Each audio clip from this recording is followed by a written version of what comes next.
Hi friends, ഇപ്പോൾ സൗദിയിൽ currently work ചെയ്യുന്നവർക്ക് ഫേസ് ചെയ്യുന്ന ഒരു പ്രോബ്ലമാണ് എക്സിറ്റ് പ്രോസസ്സ്.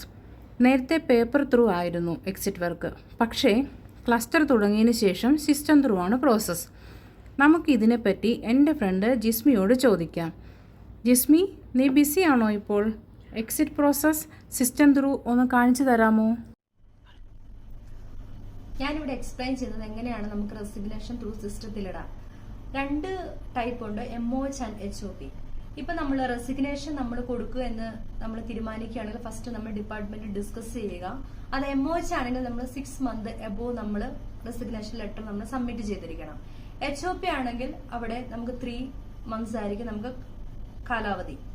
സോ ഫസ്റ്റ് നമ്മൾ ആദ്യം എക്സിറ്റ് പേപ്പർ നമ്മൾ മേക്ക് ചെയ്യണം. നമ്മൾ ഒരു റെസിഗ്നേഷൻ റിക്വസ്റ്റ് ലെറ്റർ ഉണ്ടാക്കുക. ഫസ്റ്റ് നമ്മൾ നമ്മുടെ ഇൻചാർജിന് സൈൻ മേടിക്കുക. അത് നമ്മൾ നമ്മുടെ ഡയറക്ടർ ഓഫ് നഴ്സിംഗ് ഡിപ്പാർട്ട്മെന്റിലേക്ക് നമ്മൾ കൊടുക്കും. അവർ വൺസ് അപ്രൂവ് ചെയ്ത് കഴിഞ്ഞാൽ ഇത് നമുക്ക് സിസ്റ്റത്തിൽ കൂടെ നമുക്ക് അപ്ലൈ ചെയ്യാം. ഈ സിസ്റ്റത്തിൽ കൂടെ അപ്ലൈ ചെയ്യുന്നതിന് മുമ്പ് തന്നെ ഇത് നമ്മുടെ നഴ്സിംഗ് ഡിപ്പാർട്ട്മെന്റുകാര് ഈ നമ്മുടെ റിക്വസ്റ്റ് ലെറ്റർ എന്ത് ചെയ്യുന്നു വിചാരിച്ചാൽ ഇത് നമ്മുടെ ത്രൂ സിസ്റ്റത്തിൽ കൂടി HR ഡിപ്പാർട്ട്മെന്റിന് സെൻഡ് ചെയ്യും. വൺസ് HR ഡിപ്പാർട്ട്മെന്റിന് സെൻഡ് ചെയ്താൽ നമുക്കൊരു ബെയിൻ നമ്പർ റിക്വസ്റ്റ് കിട്ടും. അത് മേ ബി 3 to 4 days എടുക്കും. ആഫ്റ്റർ 3 to 4 days നമുക്ക് നമ്മുടെ ഡിപ്പാർട്ട്മെന്റിൽ പോയി ചോദിക്കുക നമ്മുടെ ലെറ്റർ വന്നോ, ബെയിൻ നമ്പർ കിട്ടിയോ. വൺസ് ബെയിൻ നമ്പർ റിസീവ് ചെയ്ത് കഴിഞ്ഞാൽ നമ്മുടെ ഈ റിക്വസ്റ്റ് ലെറ്റർ നമുക്ക് സിസ്റ്റത്തിൽ കൂടെ എങ്ങനെയാണ് അപ്ലൈ ചെയ്യുന്നതുകൂടി ഞാൻ കാണിച്ചു തരാം. കാരണം എല്ലാവരുടെയും ഒരു കൺസേൺ ആണ് എങ്ങനെയാണ് ഇത് സിസ്റ്റത്തിൽ കൂടെ ഇടുന്നത്. കാരണം ഇപ്പൊ ക്ലസ്റ്ററിലേക്ക് ചേഞ്ച് ചെയ്തതിനായ പിന്നെ എല്ലാവർക്കും ഒരു കൺസേൺ ആണ് അതെങ്ങനെയാണ് ഏത് രീതിയിൽ ഇടും. പക്ഷെ ഇതിനെ ബാധിക്കുന്ന 2 പ്രോബ്ലങ്ങളുണ്ട്. നമ്മൾ കറക്റ്റായ നേരെ മാർഗത്തിലൂടെ അല്ല ഇടുന്നതെങ്കിൽ നമ്മുടെ ഗ്രാറ്റുവിറ്റിയെ കൂടി ഇത് ബാധിക്കും. അതെങ്ങനെയാണെന്ന് ഞാൻ പ്രോപ്പർ കാണിച്ചു തരാം.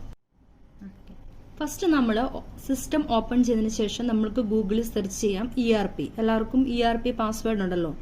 അപ്പൊ ERP പോയി കഴിഞ്ഞതിന് ശേഷം ഞാൻ കാണിച്ചു തരാം. വൺസ് നമ്മുടെ ERP ഓപ്പൺ ചെയ്തതിന് ശേഷം നമുക്ക് യൂസർ നെയിം പാസ്വേഡ് വരും. നമ്മുടെ യൂസർ നെയിം പാസ്വേഡ് നമ്മൾ കറക്റ്റായി ഇട്ട് നമ്മളത് ലോഗിൻ ചെയ്യുക. ഞാൻ ഓൾറെഡി ഇത് ലോഗിൻ ചെയ്ത് വെച്ചിരിക്കുകയാണ്. ലോഗിൻ ചെയ്തതിന് ശേഷം നമുക്ക് ഇവിടെ ഹോം പേജിൽ പോയി കഴിയുമ്പോൾ നമുക്ക് ഇവിടെ 3 ഓപ്ഷൻസ് കാണും. അതായത് MOH എംപ്ലോയി സെൽഫ് സർവീസ് എന്നൊരു ഓപ്ഷൻ കാണും. MOH എംപ്ലോയി സെൽഫ് സർവീസിൽ പോയതിനു ശേഷം നെക്സ്റ്റ് പോകുന്ന ഓപ്ഷനാണ് എൻഡ് ഓഫ് സർവീസ്. ഇവിടെ മെനി ഓപ്ഷൻസ് ഉണ്ട്. നമുക്ക് പോകേണ്ടത് റെസിഗ്നേഷൻ ആണ്. റെസിഗ്നേഷന്റെ രീതിയിൽ നമുക്കിവിടെ എൻഡ് ഓഫ് സർവീസ് എന്നൊരു റിക്വസ്റ്റ് ഉണ്ട്. എൻഡ് ഓഫ് സർവീസിൽ 3 ഓപ്ഷൻസ് ആണുള്ളത്. End of service questionnaire, end of service request, MOH employee clearance request. നമ്മൾ ഫസ്റ്റ് എൻഡ് ഓഫ് സർവീസിൽ ക്വസ്റ്റ്യനെയർ കംപ്ലീറ്റ് ചെയ്യണം. ഇത് നമുക്ക് MOH എംപ്ലോയി സർവീസ് തരുന്ന ഒരു ക്വസ്റ്റ്യനെയർ ആണ്. ഇത് നമുക്ക് ഫസ്റ്റ് കംപ്ലീറ്റ് ചെയ്യണം. ഇത് ഞാൻ ഓൾറെഡി കംപ്ലീറ്റ് ചെയ്തതാണ്. പക്ഷെ നമ്മൾ കംപ്ലീറ്റ് ഒരു ന്യൂ ഒരാളാണ് റിക്വസ്റ്റ് ചെയ്യുന്നതെങ്കിൽ നമ്മളിവിടെ ആഡ് ഓൺ റിക്വസ്റ്റ് കൊടുക്കുക. അതിനുശേഷം നമ്മുടെ ഇവിടെ നാഷണൽ ഐഡന്റിഫയർ ഇക്കാമ നമ്പർ കാണും. നമ്മുടെ മൊബൈൽ നമ്പർ ഡീറ്റെയിൽസ് കറക്റ്റ് ആണോ നോക്കുക. ഇവിടുത്തെ നെക്സ്റ്റ് ഓപ്ഷനാണ് expected end date. That means നമ്മുടെ end of the contract date ആണ് നമ്മൾ ഇവിടെ ഇട്ട് കൊടുക്കേണ്ടത്. അത് കഴിഞ്ഞ് what is your evaluation of the work place and facilities. ഇത് നമ്മുടെ വർക്ക് പ്ലേസിലും ഫെസിലിറ്റീസിലുള്ള ഇവാലുവേഷന്റെ ഓപ്ഷൻസ് ആണ് നമ്മൾ ഇവിടെ ഉണ്ട്. നമുക്ക് ഇവർ 4 ഓപ്ഷൻസ് തരും. അതിൽ നമ്മൾ കംപ്ലീറ്റ്ലി നോട്ട് സാറ്റിസ്ഫൈഡ് ആണോ, not satisfied, neutral, satisfied, completely satisfied. ഇത് നമ്മുടെ അപ്പോൺ റിക്വസ്റ്റിൽ നമുക്ക് ഇഷ്ടമുള്ള ഓപ്ഷൻസ് തിരഞ്ഞെടുക്കുക. നമ്മളവിടെ ഓപ്ഷൻസ് കൊടുക്കുക. ഇതുപോലെ കുറേ ക്വസ്റ്റ്യൻസ് അവർ ചോദിച്ചിട്ടുണ്ട്. അത് കഴിഞ്ഞതിന് ശേഷം നമ്മൾ അപ്ലൈ ചെയ്യുക. ഇത് അപ്ലൈ ചെയ്ത് കഴിയുമ്പോൾ ഓട്ടോമാറ്റിക്കലി ഇത് അവർ അപ്രൂവ് ചെയ്യും. കാരണം ഇത് ഞാൻ കംപ്ലീറ്റ് ചെയ്തിട്ടില്ല. കാരണം ഓൾറെഡി ഞാൻ കംപ്ലീറ്റ് ചെയ്തതായതുകൊണ്ടാണ് ഇത് ഞാൻ ഇവിടെ ഫില്ലപ്പ് ചെയ്യാത്തത്. ഇത് ന്യൂലി റിക്വസ്റ്റ് ചെയ്യുന്ന ഒരാളാണ് എങ്കിൽ ഇതെല്ലാം കംപ്ലീറ്റ് ചെയ്തതിനു ശേഷം അപ്ലൈ കൊടുത്തു കഴിയുമ്പോൾ ഇത് അവർ അപ്പം തന്നെ അപ്രൂവ് ചെയ്ത് കിട്ടുന്നതാണ്. Next option is end of service request.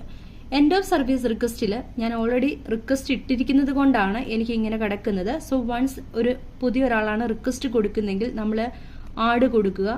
Add കൊടുത്തതിന് ശേഷം നമുക്കിവിടെ ഇതാണ് important part of the resignation request. Because അതായത് മെനി പേഴ്സൺസിന് ഗ്രാറ്റുവിറ്റിയുടെ ഡിക്രീസ് ചെയ്യാനുള്ള കാരണം ഇതാണ്. ഫോർ എക്സാമ്പിൾ ഒരു 24 hours അല്ലെങ്കിൽ എമർജൻസി റിക്വസ്റ്റ് കൊടുക്കുന്ന ഒരാൾക്ക് ഇവിടെ ടെർമിനേഷൻ ടൈപ്പിൽ റെസിഗ്നേഷൻ ആൻഡ് റിട്ടയർമെന്റ് ഓപ്ഷൻ ഉണ്ട്. യൂഷ്വലി നമ്മൾ റിട്ടയർമെന്റ് അല്ല റെസിഗ്നേഷൻ ആണ് കൊടുക്കുന്നെങ്കിൽ നമ്മൾ റെസിഗ്നേഷൻ ഓപ്ഷൻ സെലക്ട് ചെയ്യുക. Then here the next question is termination reason. നമ്മൾ റീസൺ എന്തിനാണ് ടെർമിനേഷൻ ചെയ്യുന്നുള്ള റീസൺ ആണ് നമ്മളിവിടെ കൊടുക്കുന്നത്. അപ്പോൾ ഇത് നമ്മൾ അറബിക് ട്രാൻസ്ലേഷൻ ചെയ്യണം. So termination reason just go through go.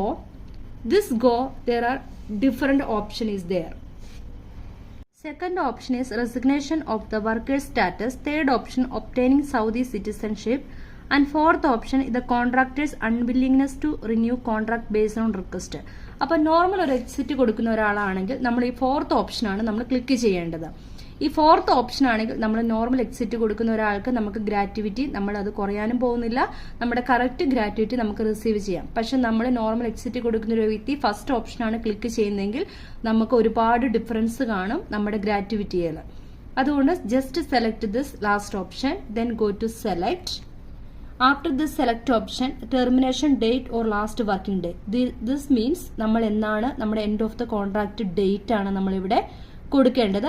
After this, for example ഞാൻ ഈ ഡേറ്റ് കൊടുക്കുന്നുവെങ്കിൽ ദ ലാസ്റ്റ് ഓപ്ഷൻ നമ്മുടെ ഇവിടെ നമ്മൾ എത്ര മാസമാണ്, എത്ര വർഷമാണ് നമ്മൾ വർക്ക് ചെയ്തത്, എത്ര മന്താണ്, എത്ര ഡേയ്സ് ആണ്. ഇതാണ് അറബിക്കിലാണ് ഇത് കിടക്കുന്നത്. നമ്മൾ ഇംഗ്ലീഷിൽ ട്രാൻസ്ലേറ്റ് ചെയ്യുമ്പോൾ നമുക്കിത് ഡിഫറൻസ് വരും. എന്നാലും നമ്മൾ വിഷമിക്കേണ്ടത് നമ്മുടെ കറക്റ്റ് ഡ്യൂറേഷൻ തന്നെയാണ് ഇവിടെ കാണിക്കുന്നത്. Then go to the apply. Already ഞാൻ അപ്ലൈ ചെയ്തിരിക്കുകയാണ്. നമ്മളിത് സബ്മിറ്റ് ചെയ്തതിന് ശേഷം നെക്സ്റ്റ് ഒരു സ്റ്റേജസോ പ്രോസസ്സും കൂടിയുണ്ട്. അത് ഞാൻ കാണിക്കാൻ പറ്റത്തില്ല, കാരണം ഓൾറെഡി ഞാൻ റെസിഗ്നേഷൻ റിക്വസ്റ്റ് ലെറ്റർ ഞാൻ സിസ്റ്റത്തിൽ ഇട്ടത് കൊണ്ട് എനിക്കത് ഓപ്ഷനിലേക്ക് പോകാൻ പറ്റുന്നില്ല. ബട്ട് നമ്മളിത് സബ്മിറ്റ് ചെയ്തതിന് ശേഷം, എൻ്റെ റിക്വസ്റ്റ് കൊടുത്തതിന് ശേഷം നമുക്ക് there is one more option. അതായത് നമുക്ക് നഴ്സിംഗ് ഓഫീസിൽ നമുക്ക് റിക്വസ്റ്റ് ലെറ്റർ കിട്ടും. ആ ലെറ്റർ നമ്മൾ എന്ത് ചെയ്യണമെന്ന് വിചാരിച്ചാൽ ഒരു PDF ഫയലാക്കി നമ്മളത് സേവ് ചെയ്ത് വെക്കണം. റെസിഗ്നേഷൻ ലെറ്റർ എന്നും പറഞ്ഞ് സേവ് ചെയ്ത് വെക്കുക. നമുക്ക് ബെയിൽ നമ്പർ കിട്ടിയ റിക്വസ്റ്റ് ലെറ്ററിനെ പറ്റി ഞാൻ ഡിസ്കസ് ചെയ്തിരുന്നു ഏർലിയർ. സോ നിങ്ങൾ എന്ത് ചെയ്യണം, ആ ലെറ്റർ സേവ് ആക്കി ഒരു PDF ഫയലാക്കി വെക്കുക.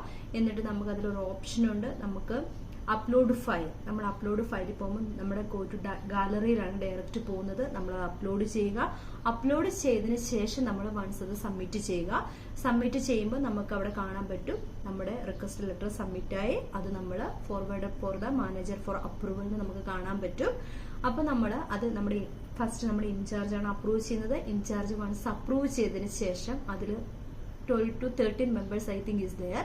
So they will approve for this resignation letter. Once അവർ റീഡ് ചെയ്യും. എന്നിട്ട് ചിലപ്പോൾ മേ ബി അവർ നമ്മൾ ക്ലസ്റ്ററിൽ നിന്ന് വിളിക്കാൻ ചാൻസ് ഉണ്ട്. കാരണം അത് അവർ ചോദിക്കും എന്തുകൊണ്ടാണ് നമ്മൾ റെസിഗ്നേഷൻ കൊടുത്തതിന്റെ റീസൺ. നമ്മൾ നമ്മുടെ പേഴ്സണൽ റീസൺസ് അവരോട് പറയുക. അത് അവർ അപ്രൂവ് ചെയ്യും. അപ്രൂവ് ചെയ്തതിന് ശേഷം നമുക്ക് MOH, നമുക്ക് ലാസ്റ്റ് ഒരു കിട്ടുന്ന ഒരു കരാർ പേപ്പർ നമ്മൾ നമ്മുടെ കോൺട്രാക്ട് ഫിനിഷ് ആവുന്ന ഒരു നമുക്കൊരു കരാർ പേപ്പർ കിട്ടും. ആ പേപ്പർ നമ്മൾ എന്ത് ചെയ്യണം, അത് വാങ്ങിച്ച് നമ്മൾ MOH എംപ്ലോയി ക്ലിയറൻസ് റിക്വസ്റ്റ് എന്നൊരു ഓപ്ഷൻ, മൂന്നാമത്തെ ഒരു ഓപ്ഷൻ എല്ലാവരും ശ്രദ്ധിച്ചു കാണും. ആ ഓപ്ഷൻ നമുക്ക് അപ്ലോഡ് ചെയ്യേണ്ടതാണ്. അത് ഞാൻ നിങ്ങളെ നെക്സ്റ്റ് ഒരു വീഡിയോയിൽ കാണിക്കുന്നതായിരിക്കും. So thank you for watching my video.